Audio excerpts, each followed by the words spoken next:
recording.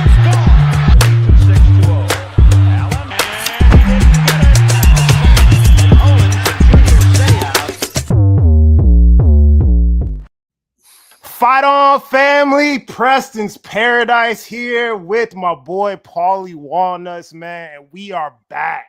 We're back. We missed last week's show. I had to get on a plane down to LA to see those Trojans beat up on those Wolverines in the Coliseum. I know my man Paulie was out there as well, man. How we feeling, Paulie, man? It's a big day today, brother. Big day today. You know why? It's a big day today. You got us in. We got you in 31.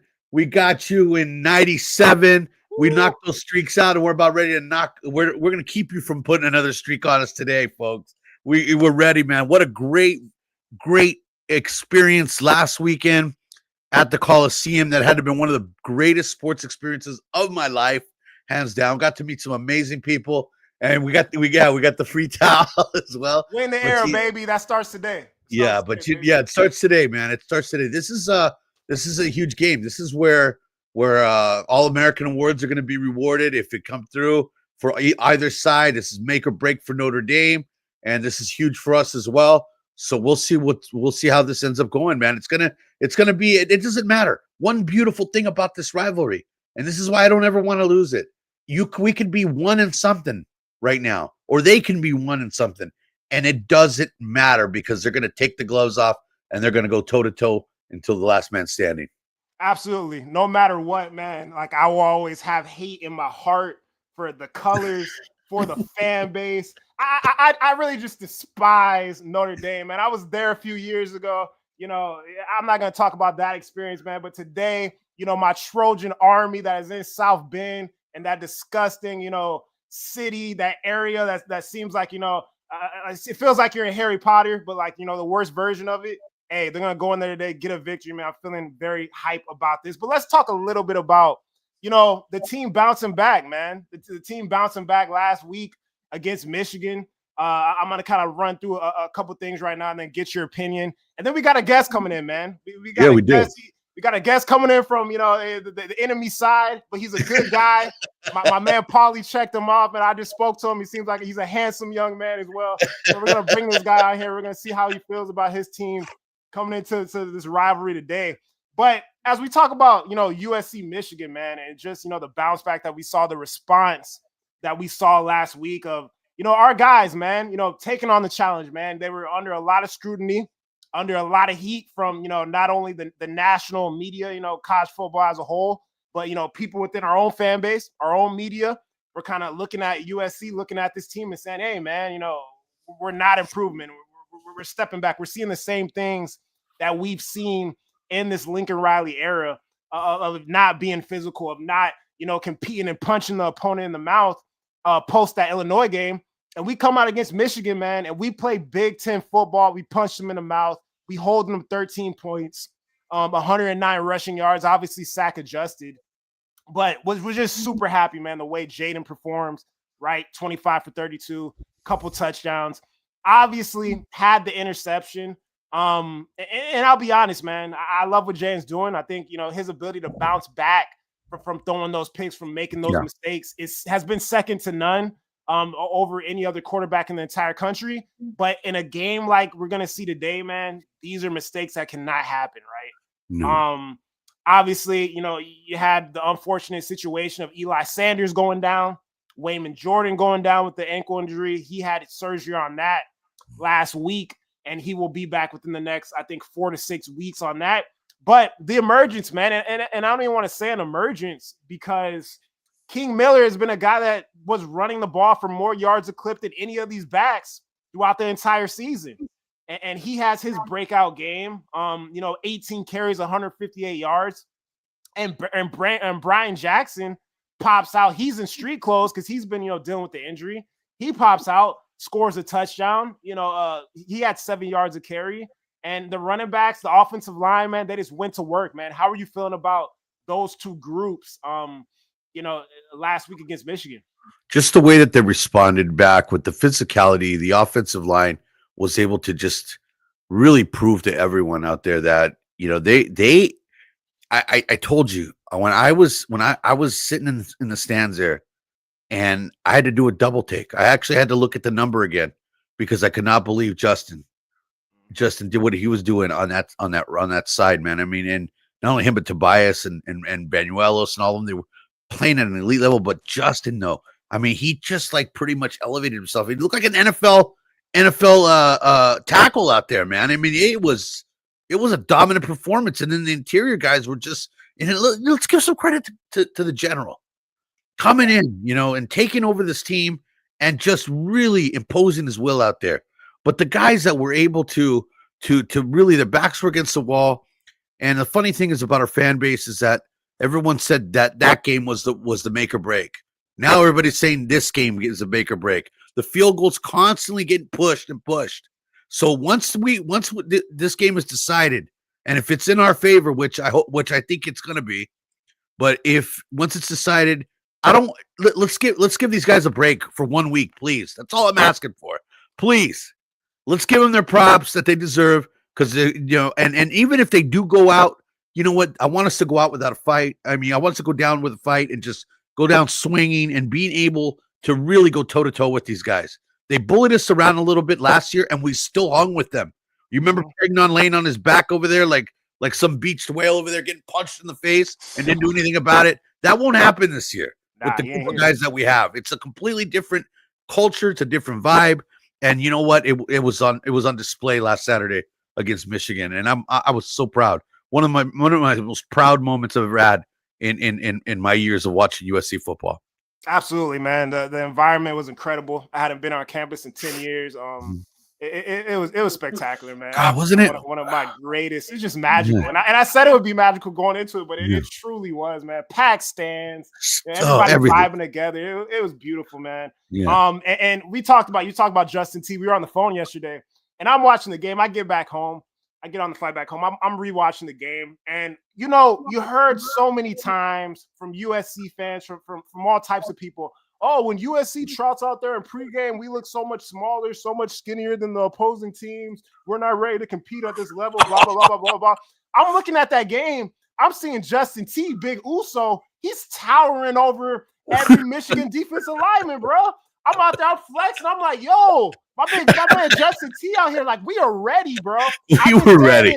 In the offseason, I've been saying it, bro. This team is Big Ten ready, bro. But the biggest test is today against Notre Dame, right? Because if any team, kind of overpowered, kind of dominated us at a certain level last season, it was that Notre Dame game. It was that Notre Dame game last year in the Coliseum, because we strictly couldn't stop the run, and they won, in the trenches in that game. And it was a close game. We had chances. Maybe we do win that game, right? If we don't have those interceptions, those pick sixes late. But it started in the trenches, and that was why we fell in that game. But last week, the defense, right? Yep. Love, and I talked about it in the preview, man. I want to see more linebackers out there. We clamored. Me and you both clamored for a guy like Jaden Walker, man. How physical he's played. Well, great kid. Throughout his first opportunities of the season, even out there, he made plays. We probably saw Desmond Stevens' best game of the season, all over the place, getting through the line of scrimmage, making tackles in the backfield. And he was. Yeah, and the secondary, man. What a game! Obviously, Carlos, he gives up one TD, but making big plays. No PIs. Smart football, knocking the ball down, challenging the ball when it gets in the wide receiver's hands. DeCarlos had a great game, and Marcellus Williams, man, consistent, good game from the secondary last week. And our guy, Bishop Fitzgerald, once again, 2 interceptions, 5 on the season, man. Kamari was flying around. How'd you feel about the defensive group? The defensive group is what I told you. I said, so every so often, when I go to a live game, I lock on a couple players. I'll lock on them for a while. And I locked on Nicholson and Sellis and Fitzgerald, that secondary. I really locked on each player. And what I saw from Nicholson is I saw him putting his heart out there, man. He was laying it on the line. The guy we all know he's not Rod Woodson. Stop, everybody, okay? We're thinking that, he has to be perfect. He's not perfect. If he makes a mistake, the kid owns up to it and is out there giving his heart and soul. He's a father, man. Let's give this guy some respect here. The guy's out there with those long arms, really battling with that one receiver. Was it McCauley? I can't remember which receiver it was. And also, there was just Salas. They were working really good as a unit. But what I saw from Bishop is I saw not only the ball hawking skills that he has, but the ability to be disruptive in the backfield. If you notice, a couple of times he was there on blitzes, and the guy just really played at a great level, man. He really opened my eyes. I watched an interview with him the other day, and I just like everything about him. I really do. And he's continuing to trend more and more. And that's where I think he's going to be. Obviously, we'll get to it later on in the show here, but that's going to be one of my impact players. Yeah. Yeah, definitely. Kristen, what's up, bro? I see you in the comments talking about no super chat. I don't know if you're on Polly's channel. I know we're multi-streaming. If you're, you might be on Polly's channel. On my channel, there should be a super chat option, and then obviously me and this guy break bread. So that's the only thing. But it should be working. If you're in my stream, we should have any issue with that. But let's get to the lunch pails for last week, right? Obviously coming off that big victory. And my lunch pails, I mean, easy money. Got to go with my man King Miller, man. This is a guy that I have the utmost confidence in. I mean, he was rushing the ball more yards per carry, even in camp, right? Lincoln Riley went and said that this guy, had the most yards per carry of all the backs that we have on the roster. Devin Tompkins, man, I thought he stepped up, made a bunch of big plays, was fiery. He was kind of like the guy that you saw leading the team in that bye week, and you saw him in the press conference, just kind of talking about we got to be better. We got to, we got to take it from practice to the game, and we can't have the repeats of the stuff that went down in Illinois. And yeah, man, we took care of business, obviously. And you talked about linebackers, but I guess I just put the linebackers. We both agreed on that. Yeah, we both agree on that I put the names on there. You could even throw Gentry in there, but these guys, whether it was Desmond Stevens, Jaden Walker, those are really the guys that we saw elevate their game in this game. Obviously, Gentry was impactful and consistent as well. Yeah. But talk about it. No, I could see immediately. I mean, I'm starting to notice the impact of Rob Ryan when it comes to these guys. They're just becoming more well-rounded. They know their roles, and they're starting to really look comfortable out there. And that's one thing about these linebackers. I told everyone before the year started, the impact of Rob Ryan will be huge for us, especially towards the end of the season here. God willing, we end up come on, Chris. Come on. Look at that. Chris in the building, bro. Shouts out to you. That's it, Chris. I get an egg McMuffin today this morning, Chris. Thank you. Sir. You already know, bro. Shouts out to Chris, man. Shouts out to 4th and 9 in victory. Thank you. 4th and 9 in victory, right? Yeah. We're gonna talk about that a little later. Yeah, bro. we're gonna talk about that a little later because I'm gonna be making these guys are amazing. I'll be making a guest appearance on that show today. We're gonna be watching the entire game with these guys. But anyway, so yeah, the linebacking unit, they're just starting to come in their own. The offensive line, it's funny because coach goes unnoticed, and a lot of these coaches go unnoticed. I mean, our running back coach, our offensive line coach. I mean, you look at Savage over there. You look at all these guys out here that no one ever gives kudos to. And let's give some props to Coach Reed, too, for helping out and balking them and turning that secondary around last week when their backs were up against the wall. Every Trojan fan wanted them fired for the most part. And you know what? Look at what they did. They showed us what they were capable of doing. And hopefully, I'm praying we're going to keep it up and continue to play at that high level again today, Preston. Yeah, and I see Daniel Garcia in the chat, talking about. I agree with you. Notre Dame is definitely have a more lethal passing attack. I mean, we're gonna bring up our guy in a second. He's gonna kind of give us a rundown of what they could do on the offensive side of the ball. But yeah, man, I agree with Paulie and my man here. In fact, that we are trending in the right direction. That is all you can ask for after the performance that we saw against Illinois, which was a terrible performance. But I said, man, there's no way this team is gonna play like this again.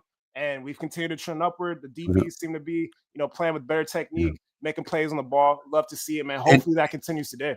And Dan, to jump on Daniel's comment there, it's Daniel. The one thing that makes me really feel like we stand a chance in today's game is because of the way we were able to go. Even though they kind of took it to us in the trenches, we were still able to go toe to toe with them, and really have a chance to win that game. To be honest with you.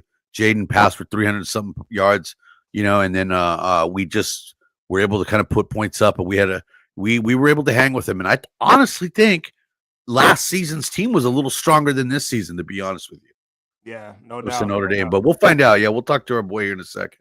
All right, man. So we're gonna get to it, man. We got a friend from Henry Lions, the Paulie Walnuts. I'll let you do the intro here. We got our buddy coming on here, man. Yeah, so I got my buddy Sancho Panza.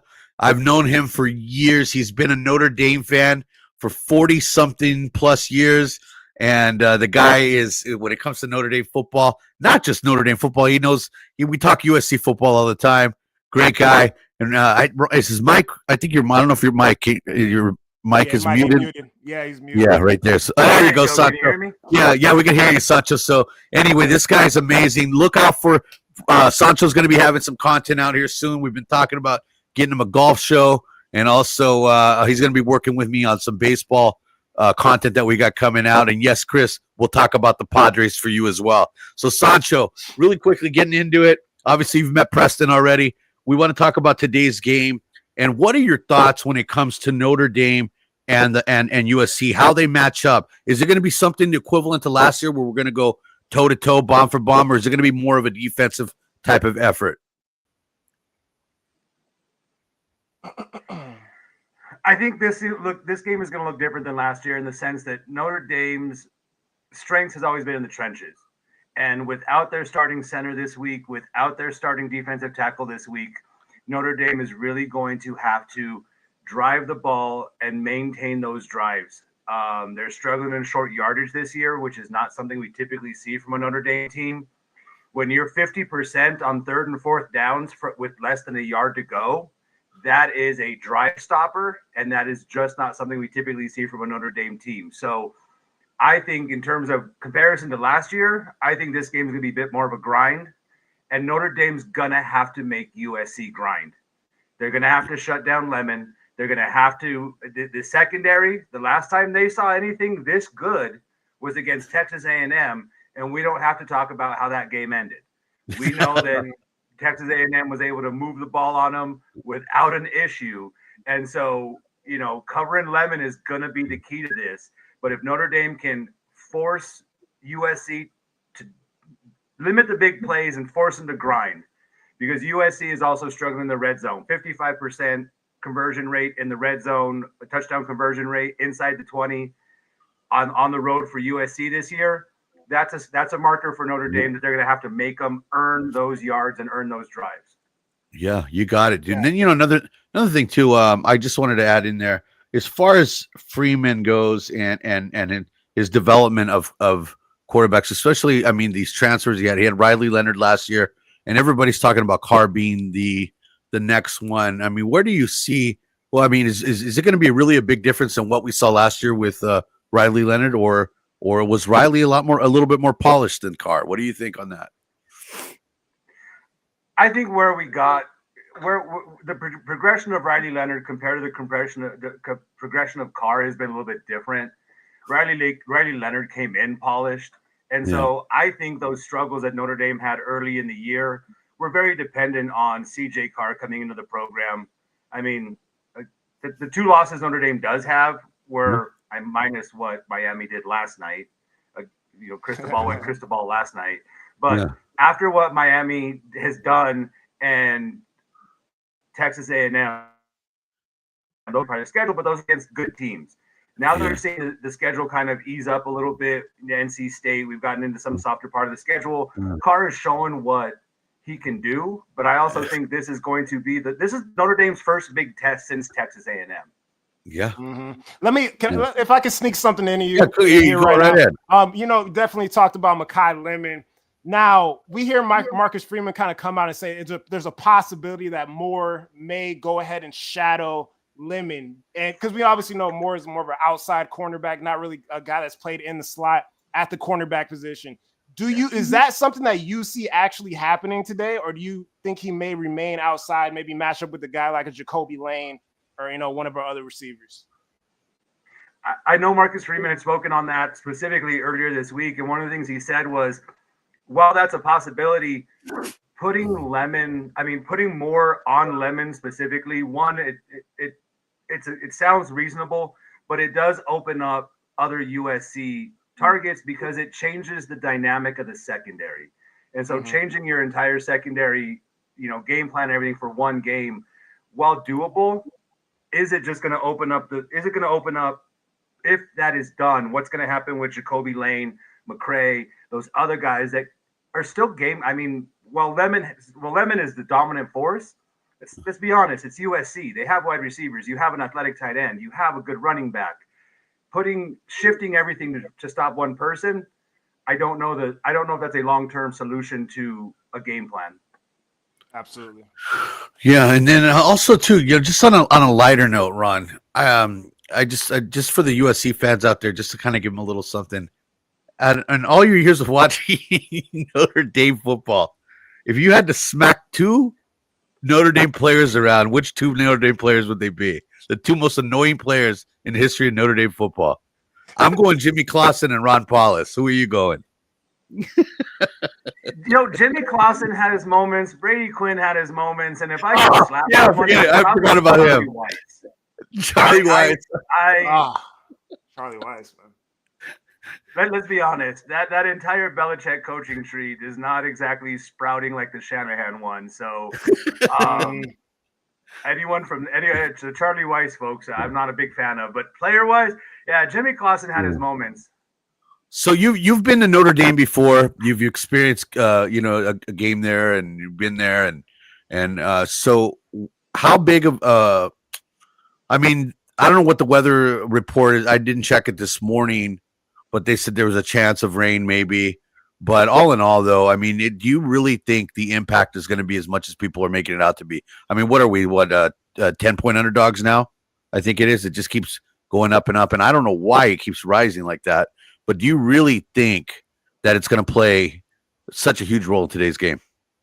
Not necessarily, because if weather were going to be that much of a factor, then I think it would be impacting USC much later in the season as well. Yeah. I think the weather is supposed to be a relatively balmy, decent 60-some degrees at kickoff in South Bend, and so no, it's going to be Midwest football weather, but it's what we get this time of year. I don't think it should play an impact. And the Notre Dame surface is it's an artificial surface. It is not it's always kept in wonderful condition. So I don't think the playing field should have a significant impact today, or the conditions.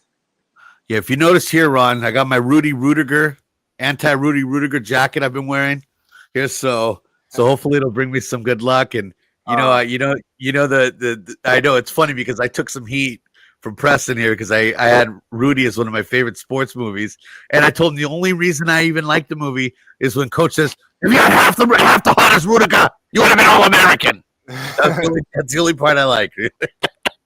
Sancho, let me ask you.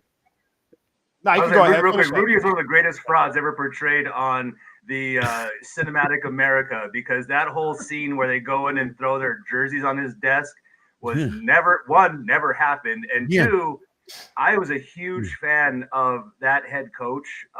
He was a good Notre Dame coach, and that movie made him look like an ass.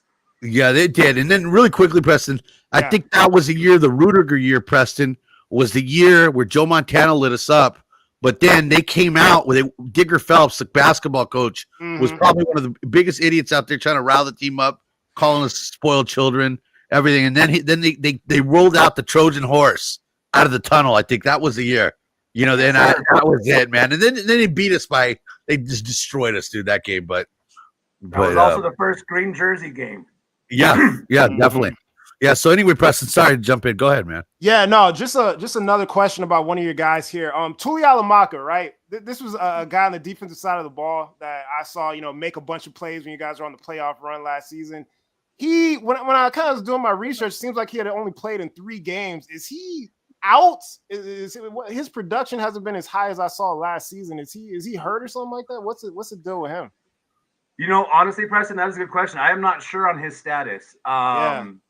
I wish I had an answer for that one, but I'm not familiar with that one. Okay.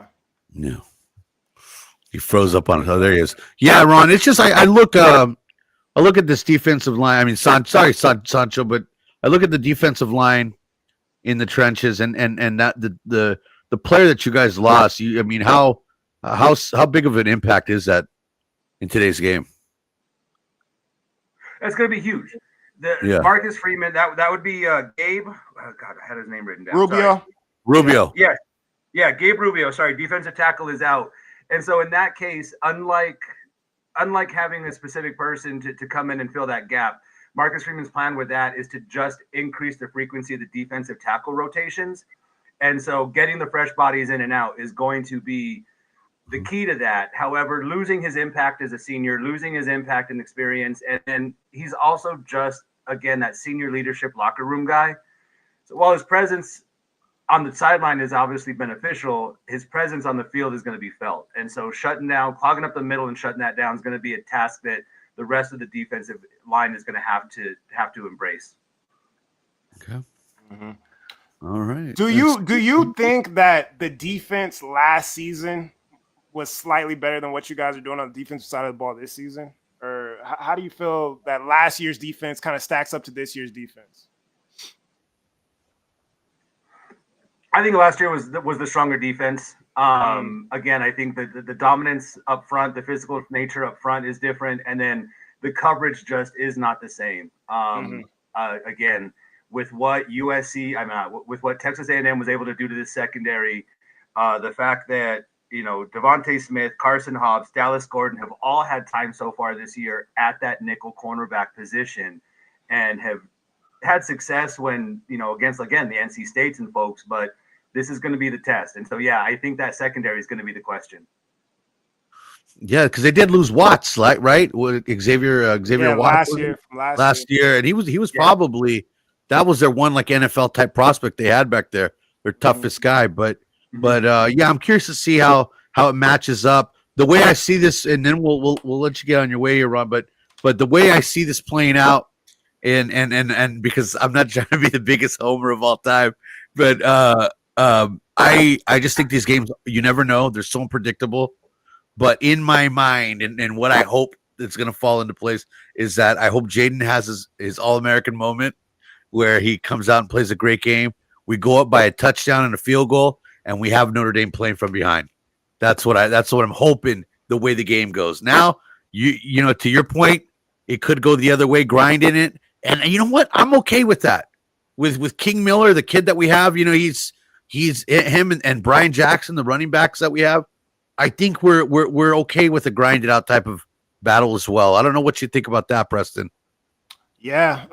Like I said, man, I got my prediction from the game. We'll talk about that a little later in the show. We can do it now before Sancho gets out of here.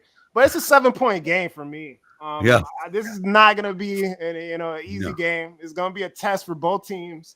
There's things to exploit for both teams. Both teams have weapons, good quarterbacks, good running backs, and it's going to come down to the trenches, man. You got guys on defensive lines that can make plays as well. Two solid offensive lines as well. So it's a pretty even matchup, man. I'm excited. I think this will go down as one of the better games of the series, above the rivalry. Hopefully, it's not the last one. You gotta exactly. see what happens with that in the next few years. But I'm hyped, man. And I want to ask you a question. Kind of just leading up to all that. Your thoughts on Marcus Freeman? Obviously, you guys, get to the national championship last year. Do you have faith? Is this a coach that you believe can, rally up you guys to win a national championship one day? Absolutely. I think keeping the hire in-house when they did was an amazing move. I think we all saw that video when they announced Marcus Freeman as the head coach. And so him, the way the players responded, it's a perfect fit.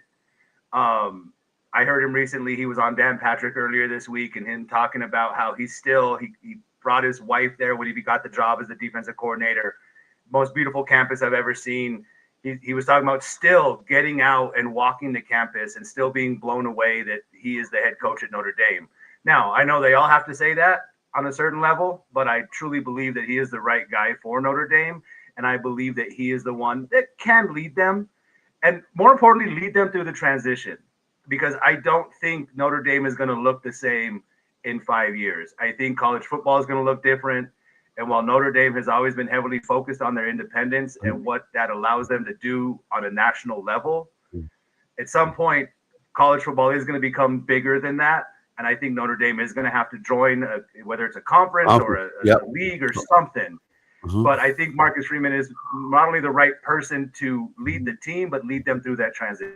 Yeah, I was just going to ask you that, Ron. I was going to ask you about when is it finally going to get to a point Well, first of all, rumor has it that Penn State's coming hard for him, and obviously he says he didn't want to talk about it till after the season. Usually, when a coach says that, that means there's still some type of hope out there that he's going to listen.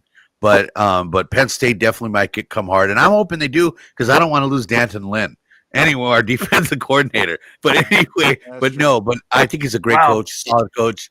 But one thing about it though is I'm wondering are they finally going to give up their independence and just realize that we need to jump in a conference somewhere, and what conference do you think would best be suited for Notre Dame and their football program? I think ties to the ACC will obviously they'll probably land in the ACC. Things I've heard is that Notre Dame would prefer going into the Big Ten. I have a funny feeling that at some point the SEC is gonna gobble up the Big 12. The Big Ten is gonna gobble up the ACC, and we're gonna have those two are gonna be our two major conferences. Yep. So I think just respective to where they're located, I think the Big Ten is the ultimate landing spot. Again, I don't know if it's gonna be called the Big Ten at that point or what it's gonna look like, but I think change occurs when one of two things happens. Well, change occurs when not changing starts costing or hurting too much. When the money becomes an issue.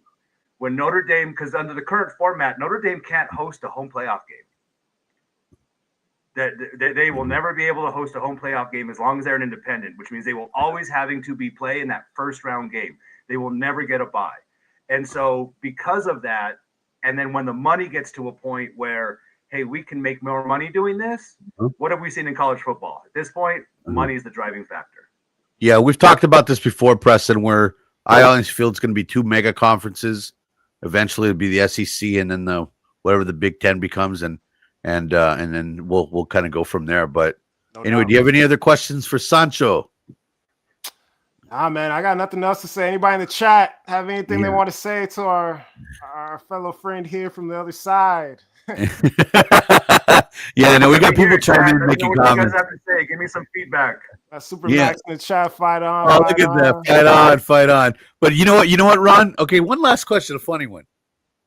Worst coach all time in the history of Notre Dame football. Is it Willingham or is it Bob Davie? Or Charlie Weiss? Are we looking at Bob Davie? How about the biggest buffoon? How about that? Following the legend never works. Tyrone Willingham, as much as that guy gets a short, doesn't get the credit he did for what he did at Stanford. I will absolutely, if I had it, one buffoon would be Bob Davie. Yeah. Hey, really quickly, Ron, and we Dubs TV wants to know, how do you feel about the Bush push? Getting mad about the Bush push now is like when we look back and see players were getting suspended or kicked out of school for receiving $10,000 when they're getting millions. Look at what the Eagles are doing with the brotherly shove. So going back and getting hooked up on that. And if you go back and watch that game, there was a 4th and 9 that USC converted on that drive. So as much as the Bush push was an issue, they let that occur, and there was a 3rd down that got them down to the goal line that if Reggie Bush hadn't converted, would have forced them to kick a field goal earlier and change the entire dynamic. So as much as the Bush push is what we focus on, that wasn't Notre Dame's problem that afternoon. Yeah, absolutely. I got you. Absolutely. I got you. Well, anyway, Sancho, thank you so much for joining us, man. You did a great job. Thank you, man. Great job, Sancho. I love it. You want to get a prediction? Are we going to get let's get a prediction, Sancho. Yes, sir, man. How you feeling about the game tonight? I've got it about, I'm thinking, let's see, like 30-24. I think it's going to be about a 6-point game. I got Notre Dame setting a tone, and they have been better in the second half all season. So if Notre Dame goes in with a tied ball game or down by a touchdown, I think it's still reasonable. But if USC goes in with a 2-touchdown lead at half because they've been able to get some big plays, I don't think Notre Dame, with those line concerns, with those issues, can play from behind. But if Notre Dame can jump out ahead and dictate some pace, I think Notre Dame's going to pull it out. I'd say, again, 30-24. All right. Let's see, man. I can't be too mad at that prediction, man. But we're gonna see what happens. We're gonna see what happens, Sancho. Thank you so much, man, and definitely, man, I appreciate your time and and you did an amazing job today, man. I'm really proud of you, bro. And Appreciate you for coming through, man. Yeah, thank you for being a great friend as Yeah, well. thank you for having me on. I'll be on anytime you want, and I'll get some socials out to you guys. We'll start getting some content out. Yeah, and then remember 4th and 9 today. I told you like during the game, you know, we can you can call in and we can talk to B Jinx and the guys over on that show as well, dude. So I'll get you the link to that one. I'll give you a call here later on. All right. So thank you, Sancho. Sancho, take care. We'll see you, man. All right, man. Our man Sancho came through with the fire.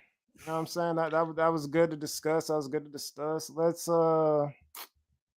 let me work this around here.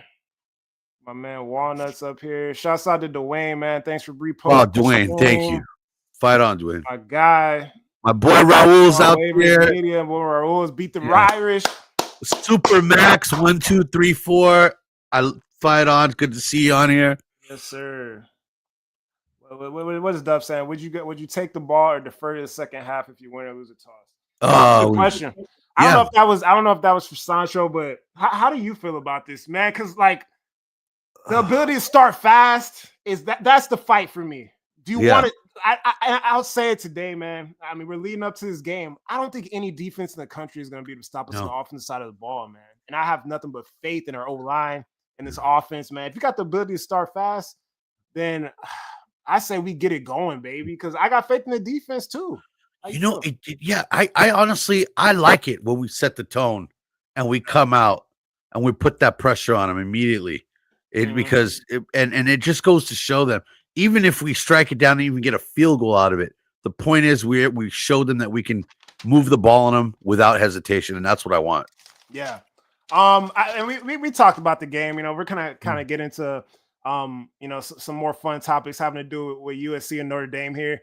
But there's a couple like keys and some things that I want to focus on. I think that USC needs to do in order to come out victorious in this one, right? Coming into that Illinois game, talked about Killian O'Connor, really truly playing his first road game at the center position.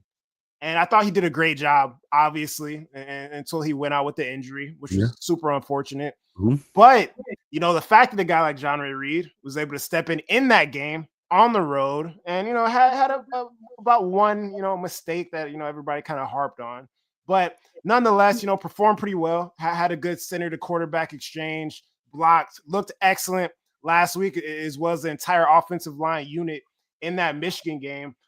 This is going to be very big for Jean-Ray Reed here today, right? Stepping in on the road with the noise, with the pressure against Notre Dame, against their defensive line. I think he is very important today. The communication, being loud enough, making sure everybody's on the same page as a unit, as an offense, calling the protections, knowing what's going on the road is going to be very big. So I think that's a big key. Obviously taking care of the ball. Talked about earlier, Jaden only has two interceptions on the season. God, that's crazy. Yeah, it's fantastic. And, you don't want to be too hard on the kid, but primarily, man, we saw in that Illinois game as well, man. And this is the entire offense, whether it's the tight ends, whether it's the running backs, the quarterbacks. We have to take care of the football, man. Winning the turnover battle in today's game could be the difference between a victory and a loss, man. Last time I was in I was in South Bend 2 years ago. Caleb threw an interception early in the game and flew over Lake McCree's head, and then the energy just got going, man. So we have to take care of the ball. That is huge. Tackle, obviously tackle. I think the key in stopping the run, they got Jadarian Price, and this was a question I probably should have asked Sancho. I wanted to get his opinion on it as well. But Jadarian Price and Jeremiah Love, man, I think Jadarian Price at times can be a lot more lethal than Jeremiah Love, man. He seems a lot more consistent. He's physical. Physical. He's also somebody that could get you in that return game, in that kick return game. So I think the number that we need to kind of hold these guys to is 130 yards, man. If we can hold these backs to 130 yards or below in this football game today, then I think we can definitely come out victorious. Love the heavy box. We saw Carlos Jones on the field. A lot of those bigger bodies on the defensive line of the ball to clog up those holes and keep those gaps tight. Prevent those guys from getting through those gaps. I think we're going to continue to see that today. And having those 3 linebackers back there, man. And offensive side of the ball, as long as, we keep the penalties to a minimum. That was also another thing that we saw last week, right? Last week was great. Great. Like what? A couple penalties on the offensive side of the ball. That's really it. And I think that's just what we got to keep going, man. I think the DBs are, trending upwards. I think safety play is going to be huge today.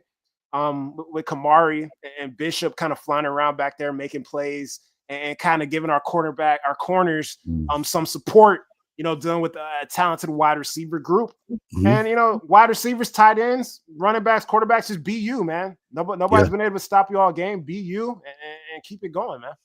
Keep it going. And the one storyline, and I was talking, B Jinx and I were on the phone last night, and it's a storyline that we're not bringing up enough, and maybe he likes it that way. Yeah. But it's the return of Chad Bowden to Notre Dame, and I know this team loves this man. They want to do everything they can to make him proud and to get out there and perform, and they want to win this for him. And I know he probably, it doesn't matter. It's somebody, just another. It's not. There's a lot riding on this, and we know it. The fans know it. The players know it. We all know it. And we want this win for him. He's a big reason of why. We're finally seeing the light. At the end of the tunnel here. We're getting close, and he's a big part of this movement. And I really want to get this victory for him. Yo, 11.5 exactly. Yeah, the disrespect. Yo, I gotta make my bet. I gotta make my bets, bro. I gotta cook up my parlay, bro. I was supposed to do that yesterday. It's 11.5 right now. I'm about to make money, bro. We about to go crazy tonight on all fronts, man. We're going. Wow, crazy. The disrespect is real, man. Oh my Lord. 11.5. Wow, insane, bro. I gotta cook up something right now. This is making me mad. Oh, hey, Chris. Chris says I gotta. Hey, the Rocky Balboa boy. Hey, you gotta do what you gotta do, Paulo. There you go, Chris. That's for you, man. But I really feel that our tight ends are a matchup nightmare for linebackers. They really are. And so I think that's going to give them a lot of fits today. The running game, as a matter of fact, is I'm curious to see. I want to see if Dalton can give us that one freshman moment where he can come out and make a big 20-yard run and kind of keep that momentum going if he gets the opportunity. But B-Jack, I really hope I want a big game for him. I really do. Yeah. And so that's but the disrespect is real. And I'm not lying to you. I'm not lying to you, Dubs TV. I'm getting fired up right now. Let's go. I'm ready to knock my neighbor through the sheetrock wall over here right now. I'm getting fired up. Let's do this. Is crazy. 11 points? Hey, I'm telling you right now, I'm cooking up this parlay right now. Right now. Hey, I'm telling you right now, bro. I was about to start cursing out people on Twitter yesterday because I've been putting the content on Twitter. You can follow me on Fight Out Pressing on Twitter. I've been going crazy with the content leading up to this game. The disrespect is, I hate the Leprechauns with all my heart. And, bro, I was about to start cursing out Leprechauns on Twitter. But I was like, you know what? Let me save it, bro. Let's save it until Saturday night, bro. Yeah, Saturday night goes down in front of the college football world. Let's save it, man. That's how much faith I got in my boys. That's how much faith I got in my Trojans, bro. Yeah. I honestly feel, and I'm putting it out there just like I did. I think we come out, we score them, we go up by a touchdown and a field goal, and we keep that pressure on them. That's what I want. I want us to make them come and play from behind. And and our offense is playing they're like at a juggernaut level right now. They're playing elite football when it comes. I haven't seen anything like this in a long time. Can I tell you, be honest with you, and one of my boys laughed at me when I said this. The last time I saw an offense this explosive was the Rams in St. Louis with Kurt Warner and Mike Martz and them. Greatest show on turf. That's the last time I saw an offense this explosive, dude. Yeah, I hear you. I believe it. So okay, let's we're gonna keep it going, man. This offense is cooking. Let's get to our impact players for today's game. I'm gonna start right. Like, we'll see what happens with Moore. We'll see. Hey, at the end of the day, bro, we're not fearing nobody. I'm not fearing nobody. Anybody can get touchdowns today, man. Walker Lyons may have 2 touchdowns when it's all said and done today. But I got Jacoby Lane on the offensive side of the ball. We saw him get a little busy with the the little red zone TD last week. But I think he goes crazy. I mean, this is a guy that had what 3 touchdowns against Notre Dame last year. I think Moore might have been, covering him on a couple of those, man. If my memory is correct, he had a great game. Sure. But he went crazy last year against Notre Dame. And Kamari Ramsey, man. Kamari Ramsey's been silently, being consistent, making plays, helping these DBs out, and kind of just is hovering, communicating there on the back end. But he's another guy, man. I think he makes a big play in today's game. So those are my impact players for today. And what better example for his teammates than to be able to set his personal goals aside and be able to, for the sacrifice of the team, and to be able to come out there and help these young kids when they were getting ripped by the media, they were backs against the wall, confidence was probably shattered, and Mr. Ramsey, one of my favorite players of all time. I mean, I love him. I mean, this is the reason why, and it's his faith that he has, and his dedication to the sport and to his teammates. There's no better player, no better all-around player than Kamari Ramsey. But I got Harry Dalton, and the one reason is I'm not. Everybody says, well, he's a freshman. I'm not asking for him to. I'm not saying we need him to take over and dominate the whole game, but give us one of those Quentin Joyner type of runs where he can maybe break off a 20 here or catch a ball out of the backfield and really kind of give that spark that we need at a time during the game. But Bishop Fitzgerald, to me, is this game's kind of setting up for him to make an impact at some point in the game. I look for him maybe to take advantage of Carr's youth and inexperience, and somehow kind of he has a nose for the ball. It's a God-given talent. There's not too many guys that have that. There's another guy that we have that's sitting on this team. His name is Marquise Gallegos. That's probably the only guys I've seen on tape that has that nose for the ball to be able to pick balls off the way Bishop does. So you know what? Man, that's it. Let's go. I'm getting fired up. Yeah, you know what I'm saying? He brought out that Sierra Canyon ball hawk, you know what I'm saying? Let's go. We got ball hawks all across America. I was talking to Kamari Ramsey's dad last week, man. He was fired up. He got the victory like me. Kamari Ramsey's father was fired up last week. Yeah, let's go. Crazy, bro. Like, hey, Bishop Fitzgerald, ball hawk. These guys are making plays today. Yeah. Love it. So impact players, man. Now, mid-season, I think, are we in technically week 8 or week 7? I don't know. It's confusing because we had a bye. I think this is technically week 8, if I'm not mistaken. Yeah, I think so. 0. Yeah, off of week 0. Yeah. But so we're gonna do our little mid-season All-American list, man. And Paulie, I'm gonna throw yours up here. Yeah. I'll knock it out rapid. Some of your guys rapid fire. Are balling out throughout the entire country right now. Yeah, these are some guys that we wanted to I mean, obviously, I would have all Trojans on here because that's how much I love my team. But you know what? The reason I do have these Trojans on here is because I see by the end of the year where they're going to be. And you look at Jaden Mayava, the improvement, two interceptions this entire season. I mean, what an improvement. And you got to love a kid for his resiliency, his being able to bounce back and being able to take the role on as a leader of one of the greatest institutions in all of college sports. And then we got Mr. 29, Ahmad Hardy, who, to me, this guy was a one-star player. They had to beg teams to take him. And you know what he's done? He's proven to be one of the best running backs in college football with those tree trunk legs, his ability to make people miss, his physicality, and also, too, it just people aren't able to tackle him. For some reason, he just has that God-given ability where people just slide right off of him. And you know what? It's the will to win. Those low-level 2-star, 3-star guys that we all want, we don't want any part of, usually because we want the 5 stars. Those are the guys like him, Mr. number 29, Hardy, great player.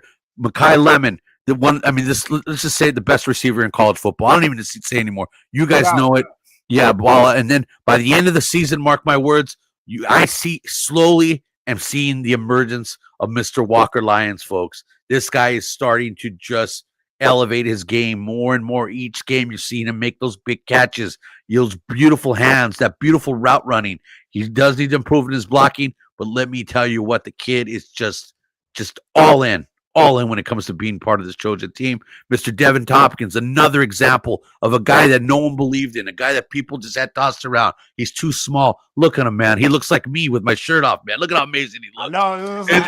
Yeah, man, he's all ripped up and stuff, man, I'll tell you. But you take a look at Tompkins, the leader, the heartbeat of this team, of the defensive line. There's no guy that I'd want right now. Honestly, look from top to bottom. Yeah, you got the 300-pound Alabama guys and this and that. But when it comes to pros, who translate better than no one translate better than USC players in the pros. The productive pros. Look at the list. We're all on rosters being productive.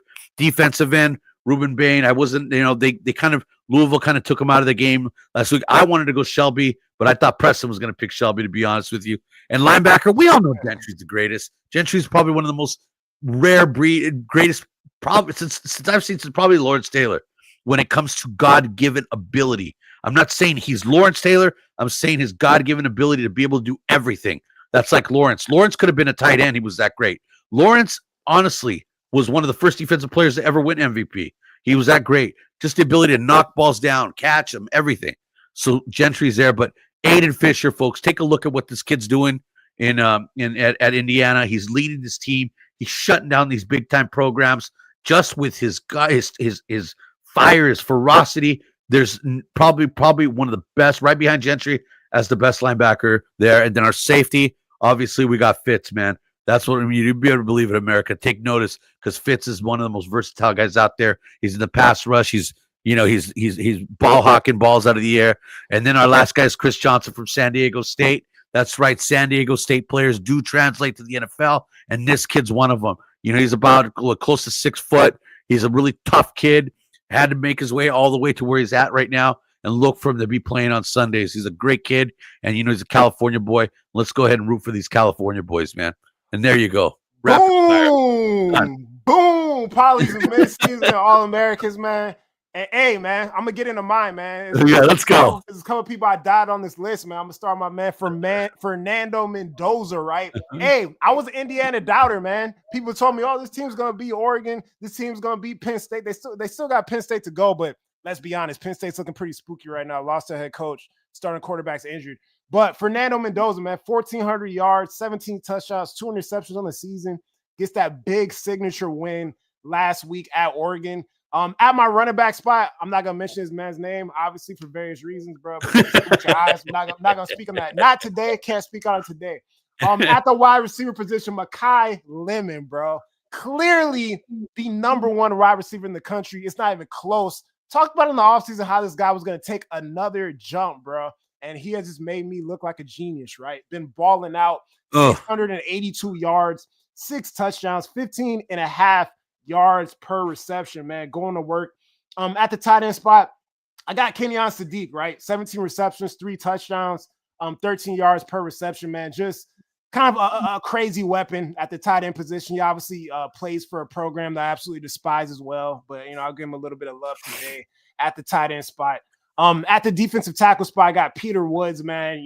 Big, nasty defensive tackle out there at Clemson. Clemson's been struggling, throughout the entire season, but he's been very consistent at the line of scrimmage, a sack and a half and 18 tackles. At the defensive line spot, you said I was going to go with Shelby. Shelby is my guy, man. I love Brandon Shelby. I love Trojans. I would love to have this all stacked up with Trojans, but I had to, keep it, kind of realistic with some of these picks here, man. David Bailey, a dude that could have been a Trojan, right? He opted to go to Stanford and then ends up at Texas Tech now. Took the bag. But this is a guy right now that has 8.5 sacks in the season, man. Texas Tech has been going to work, balling, having a really good year. 17 tackles, 2 tackles for loss. So I think he is really performing at an All-American clip right now out of Texas Tech. At linebacker, man, I got Gentry, man. And today is a day for Gentry to make plays, bro. This is big it. time. You know what they say, man. Big time players make big time plays in big time games. You saw him make the big time. We've been seeing him make big time plays his entire career. Whether it was 2 years ago, whether it was last year, whether it was this year. Last week. Fumbles. Yeah, last week. The dude makes plays when you need him to the most. When the team needs it the most, he steps up. He's been leading this team. Through the ups and downs of the season, man. He is the leader. He is the guy that the young guys look towards and, ask questions towards and, kind of just gets them ready for the college football experience and going into these games, going into these battles, man. So I got my guy Eric Gentry, right? 35 tackles in the season, 3 sacks, 3 forced fumbles, man. Has been balling. At the safety spot, I got Bish, man. Showtime Bish, man. 24 tackles, 5 picks, one pass deflected. And then at the cornerback spot, I got another Indiana. I love this kid. Another Indiana Hoosier, man, who is performing at an unbelievable level, man. 19 tackles, 4 interceptions on the season, and one pass defense, man. So those are my midseason guys right there. Hey, this is a great list, man. You know, the corner, especially when I look at Indiana, I look at the way these guys are balling out. It's guys like the guy young kid you just mentioned. He's a 5'9" cornerback, old school, smaller guy, physicality off the charts. But the reason I picked the guy, I'm gonna make this clear to people. I picked the guys that I picked because I'm big about programs that translate players to the NFL. And you look at guys like that, like for me, I don't put a lot of Clemson players on because they really don't translate well. Alabama players are kind of hit and miss, to be honest with you. I mean, you really look at it. I mean, some do, some don't. But you look at Romello Height. You know, he's over here balling out over at Texas Tech. And I think a big reason, a part of it, is because he had that SC experience.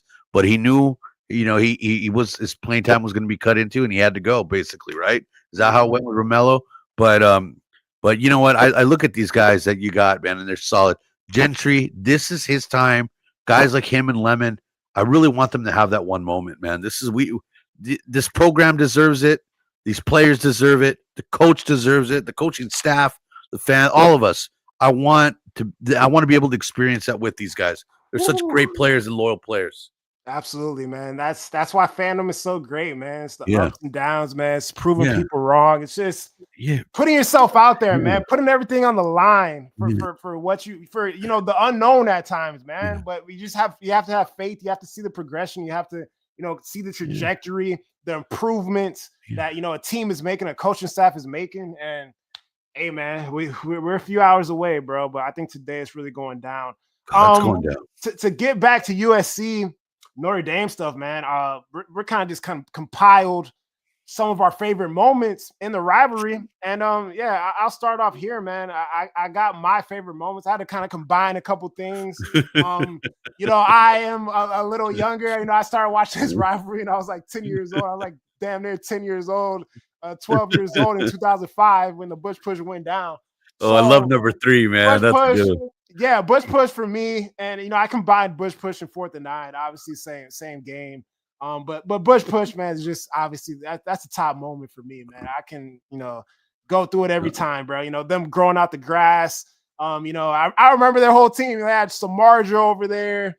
The offensive lineman Brady Charlie Weiss, big wobbly behind at the coaching spot. They thought they won the game. The ball flies out of bounds. Liner, sneaks in. He's looking at coach like, hey, you want to go for it or not? He goes in there. Reggie pushes us in, and the rest is history, man. USC wins on the road. How about Dwayne Jarrett with one eye making that catch? Yeah, exactly. One eye, couldn't even see it. Catches that ball on that 4th and 9, unbelievable.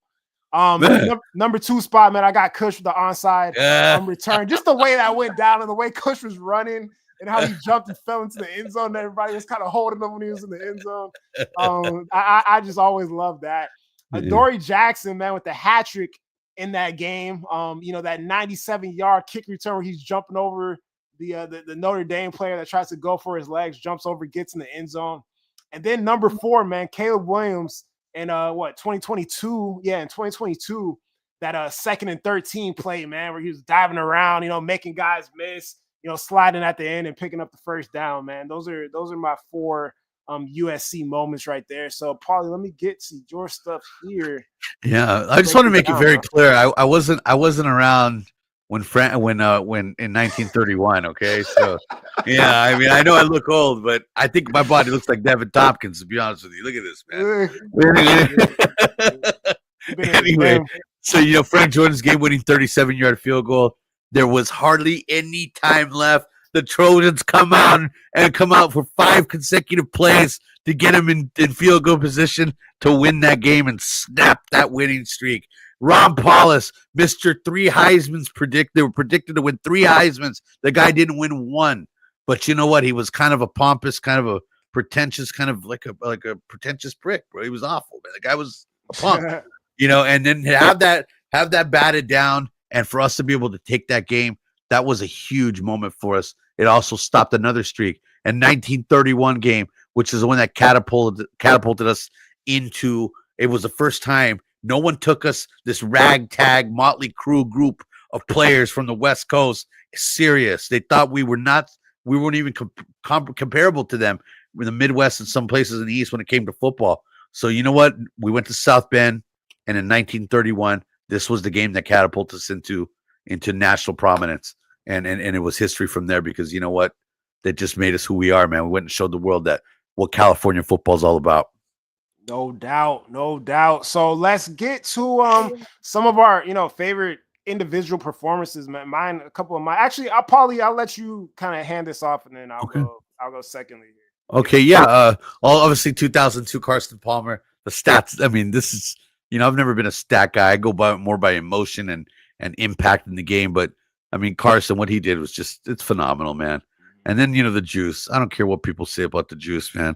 One of the most amazing and unique running styles in the history of college football and the pros, and obviously to him make an impact every time he touched the field, man. It was such a beautiful thing to watch. And as a kid growing up, he was one of my favorite players.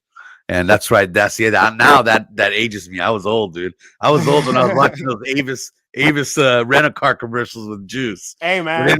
That's why the show is so great, man. I need to learn, bro. I need to brush up on my USC history. Yeah. And then the 1997 team, just a bunch of ragtag players there. I think I don't know if Melvin Simmons was on that team or not, but it was just a different group of players, man. And those are the ones I root for, the ones who least expect. And that's why when on my top 3 list, I just picked the last one I picked was just it's people that you least expect. They're struggling, or there's certain teams. It doesn't matter in this rivalry. We could be 1-4, and we still have a chance to win this game. Mm-hmm. Definitely, man. It can happen at any point. My best performance is right. I'm going back to that. Dory, I love that one with my guy Reggie, bro. Obviously, Bush push. We talked about that, but Reggie had a great game that game, man. 3 touchdowns, 160 yards. He had some big time plays, so I got that at number 1. You could. These are all interchangeable at the end of the day, right? You could probably put a Dory one. You could put a Caleb one. But I got Caleb Williams in 2022 with 4 touchdowns, man. Big time performance in the Coliseum, man. That was legendary. That was an awesome night at the Coliseum as well, man. I would have loved to have been there for that game. Definitely watched it on TV though. And then Adoree Jackson, man. 2016 punt return with the kick return. Throws up the hat trick in 2016, man, against the Leprechauns. Big time performance, man. And yeah, man, I missed that dude being in the Cardinal Gold. Like that was a weapon. Right there to Jay Sarah. Yeah, I believe so. Yeah, shouts out to Dory, man. Dory, one of the most beautiful styles of running, and I love the smooth strides, man. I really do, and it just there was that just doesn't get rid of. He's still playing in the league. Yeah, that's what I'm trying to tell people. Yeah. Look at what SC players do. They stick around. They're productive, and they're great pros. Oh, you don't have any stars. I mean, what, Pittman? I mean, right. They're all over the place. Yeah, they're all over the place. Yeah. That's why you saw a lot of NFL players this week wearing USC Trojan stuff because they lost bets to Trojans, man. Yeah, man. I was sitting next to him at the game. It must have been like the former player area. I was right next to these guys. Yeah. I'm over there shaking with Mason Cobb and all these guys, and I'm like, man, these guys were proud to be Trojans, man. I was fired up on Saturday. I was on 10. I loved it. Exactly. So okay, before we get into the picks for the day for this week, I'm with Robert on this one. Yeah, we could talk. Shouts out to Robert, man. Shouts out to Jake, to Uncle Walnuts, and Prince Preston in the building. Yeah, my boy Armando as well, and just big everybody out there. Yeah, Jake, yeah. Robert Foss, big game today. No turnovers in the red zone today. Need to play better than last week. 100%, man. 38-24, like that. That's solid. That's a solid. Good prediction. I can't be mad at that. Nice victory there. Yeah. But let's talk about, Lincoln Riley, top 10 coach. This is something that you thought you wanted to kind of discuss last week. We didn't have the show last week. For me, this is what I'll say. I mean, I think the answer for me is obviously, I think Lincoln is a 10-win coach. But this season, man, in the offseason, everything that we thought Lincoln should be doing, everything we asked Lincoln to do, he's done, man. And I also talk about running the ball. We're running the ball more times than we're passing the ball at this point right now. You see the success of the offense. You see him utilizing all the weapons and all the guys he recruited at the tight end position, all the running backs, the intricate, pass tree, the route trees that the receivers are able to get into in this offense, man. And the guy knows how to coach and improve quarterback play, man. You see the jump that Jaden Ma'ava has made in the offseason from what he was doing last season. I got no complaints from him, man. I think he's done everything to perfection this season. Some fans complain about, a certain time situation that happened a few weeks ago. That was not something that I had an issue with. Other than that, man, Lincoln has done excellent. And I thought coming into this season, he was probably going to have the best, coaching performance he's had throughout his entire career, man. So I think it's definitely a top 10 coach, man. I'm happy for how we're trending and, the type of game plans he's been coming into, and coaching these guys up to week in, week out this season. I loved how Lincoln, well, I mean, you all know how I feel about him. And I felt like this ever since he was at Oklahoma. There's a reason why coaches from all over the NFL were coming in and sitting with him for hours going over film and trying to pick his brain. I mean, there's a reason when top-notch coaches do that, even coaches, your own peers, Sabins and all these guys, they come and they sit with him and try to learn from him.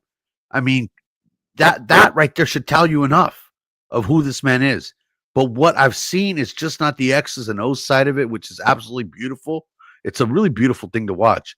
If you sit back and you watch that, I like how he shoved it in our faces when everybody was giving him a tough time for that 2-minute drill over in Illinois.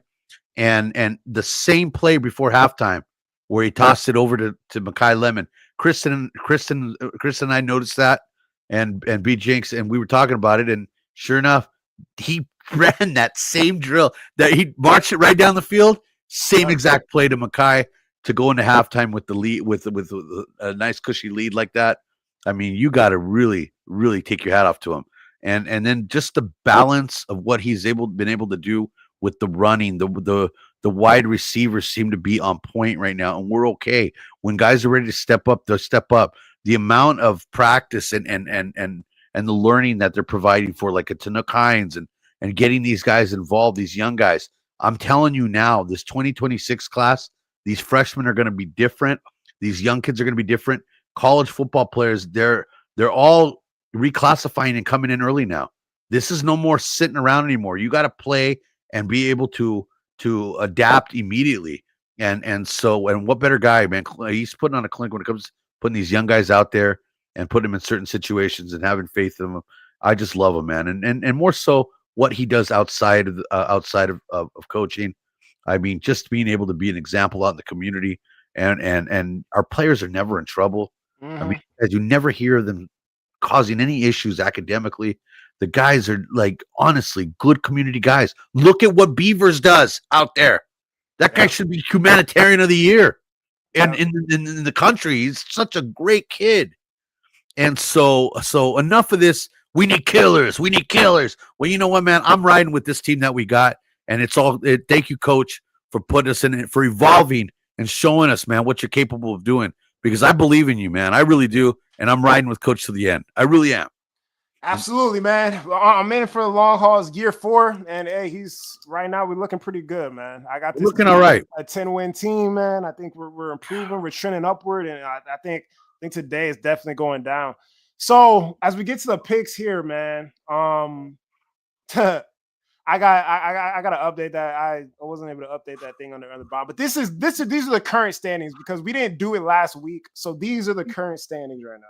I'm 27-24. You're 23-28. Going into this week, and these are the games we're picking on right here, man. Because I put this together at the last moment. So let's go. I'm ready whenever you are. Let me jot this up real quick. We got LSU and Vandy, man. I liked what I saw from LSU against Alabama. I mean, from Vandy against Alabama, man. But I got LSU today winning this game, brother. Yeah. What you going with? I got LSU showing the world that they're an absolute fraud and they're not a legitimate team. And I'm going with Vandy to win this at home. Okay. This team, I believe in this team. I think that they think they're the best team in the country, man. Mm-hmm. That's how they ride. Even though they're probably not, I'm riding with Vanderbilt on this one. Okay, I like it. So you got Vanderbilt in that one. Okay, now we got Georgia Tech and Duke. Yeah. I've lost to Georgia Tech like about 3-4 times this year. I've learned my lesson, man. Haynes King is a real one. I almost want to put Haynes King as my All-American quarterback, to be honest with you. I don't know how he does it, but he's an unstoppable force with his legs, bro. He cannot be stopped. And he's just like he's a superhero, bro. He doesn't get hurt or anything. Like, it's incredible.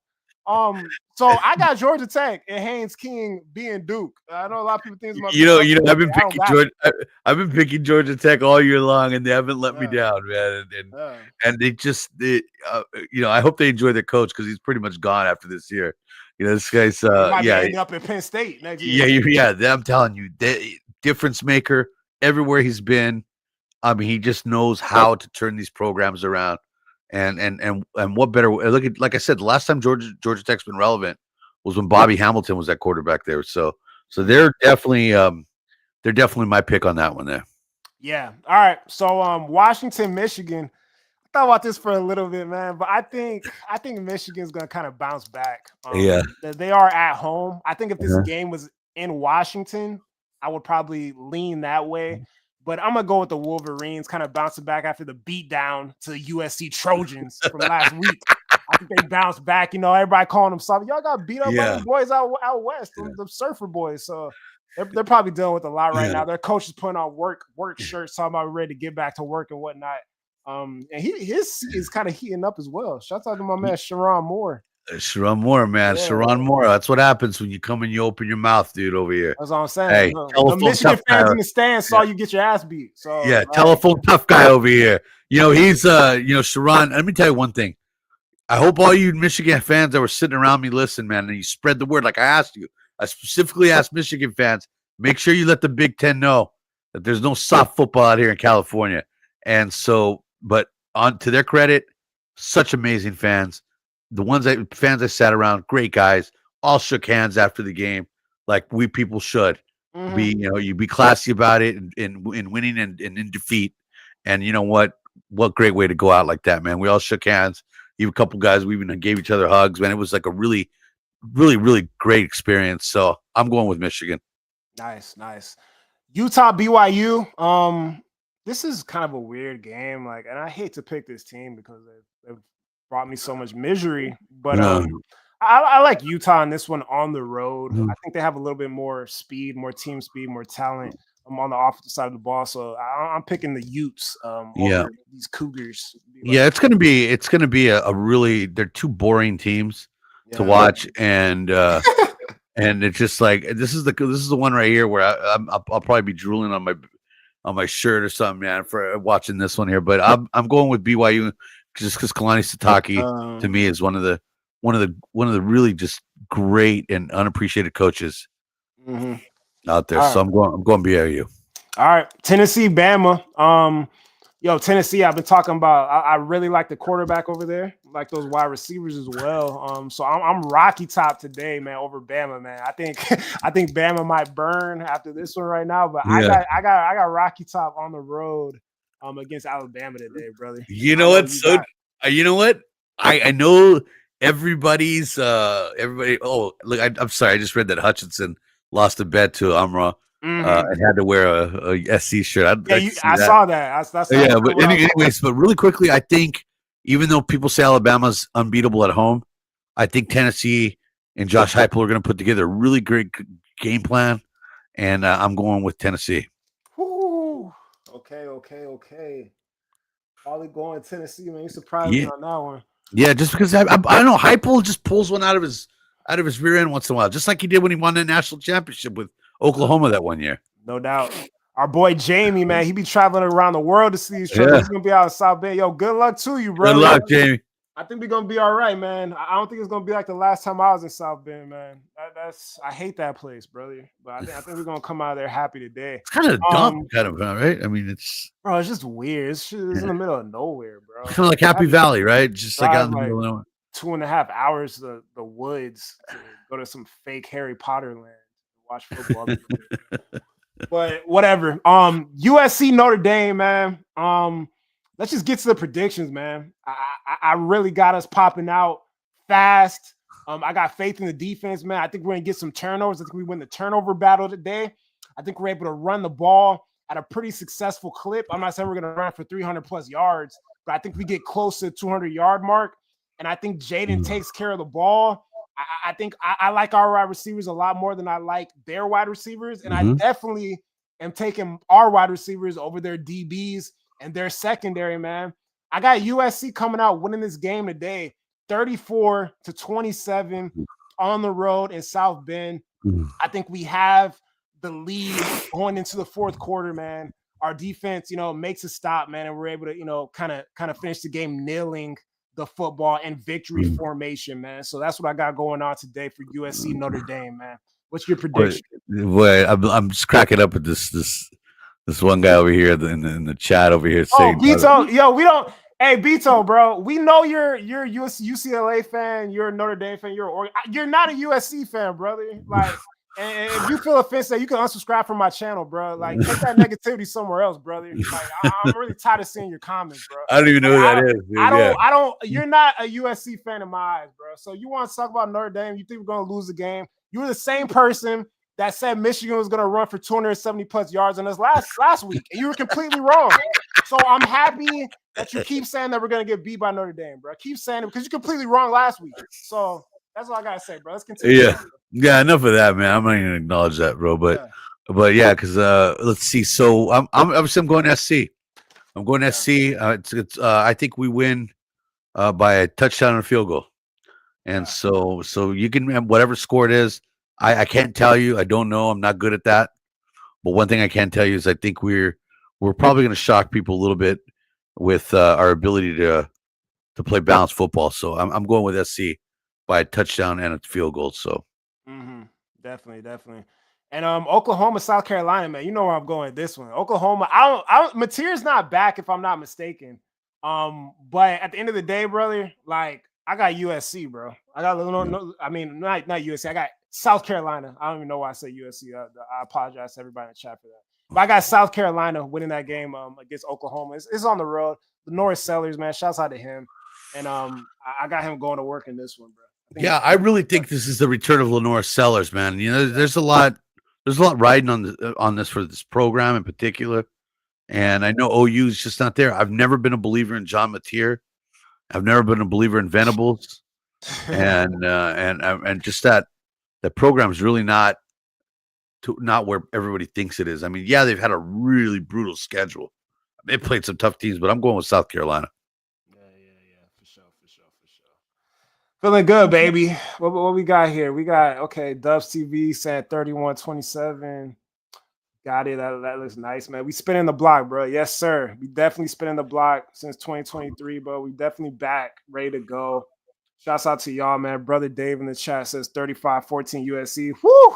Bro. I hope you're correct, bro, because it's gonna be a beautiful, non-stressful day in my house. So that goes down, bro. Honestly, a 35-14 victory, like that'll shut me up for real, man. Yeah, man, that'll shut the entire. I don't know. Maybe we'll still have fans that'll say, "Oh no, Riley needs to prove more."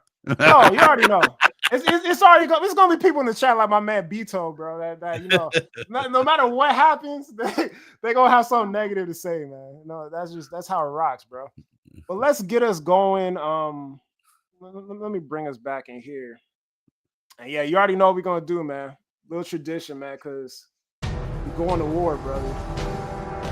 Back on it. My name is Maximus Decimus Aurelius, commander of the armies of the Trojans of the West. Of the Felix Legion. No, it's happening, baby. Yeah. This is going down. USC, Notre Dame, man. Here we go. It's going down, folks, today, man. We're going to war, man. You know, shouts out everybody for coming through today, man. Yeah. You know where to find us, man. We're doing this show. We're doing this show every week, every Saturday. Well, this last week I was on it. Some of you guys said Paul Jordan. Take the family out of the house. Focus. You need focus today with our fans. Take everyone around you that's going to bother you and interrupt you. Focus on this game. Put positive energy towards it. No negativity here, man. You know what? You're going to root for this team, and we're going down with them, or either winning this team with them or going down with them. Either way, it's going to be a battle. No one's getting punched on the ground today. I'll tell you that right now. If anybody gets punched, Kevin Tomlin's going out there and laying them out. It reminds me of it. You know what? Better yet, if anyone gets punched, I want a reminder of 1971 when the Trojans played Notre Dame and they fought for 20 minutes. It was a 20-minute fight until it was broken up. That's what I want. I want that same fire and intensity today out of our team, and we're going to get it. You think Rob Bryant's not firing these guys up? You think this defense isn't ready? We're ready, folks. And watch out, America. Jaden's having his coming out party today. That's right. I said it. The Heisman victory, the Heisman moments are going down today, man. Hey, it is what it is. Everybody in the chat, y'all saying y'all USC fan. Beto now saying he's a USC fan. Hey, I hope you're wrong. You hope you're wrong. We going after today, man. Hey, some people just look at things differently, so it is what it is, man. Fight on. You know where to find us, bro. You find me on YouTube, Preston's Paradise, man. Posting videos talking about USC. Follow the show. You can follow my man Paulie Walnuts on his channel at Calling the Shots podcast with Paulie Walnuts on YouTube. You could find all my social media platforms on the index there. And tonight, check into 4th and 9 with Kristen and B Jinx. I'll put the link out. I'll post it on social media. You guys come in and say hello. Stop by and say hello. Give the show some love. And we're going to be doing a live watch. We're going to be watching the game live. So come in and watch the game with us. Have a good time. And you know what? Let's bring that positivity, man, and let's help each other out through this game. It's going to be a good one, guys. I don't think it's going to be as bad as people think it's going to be. We're going to go ahead and we're going to show these guys that USC is back, man.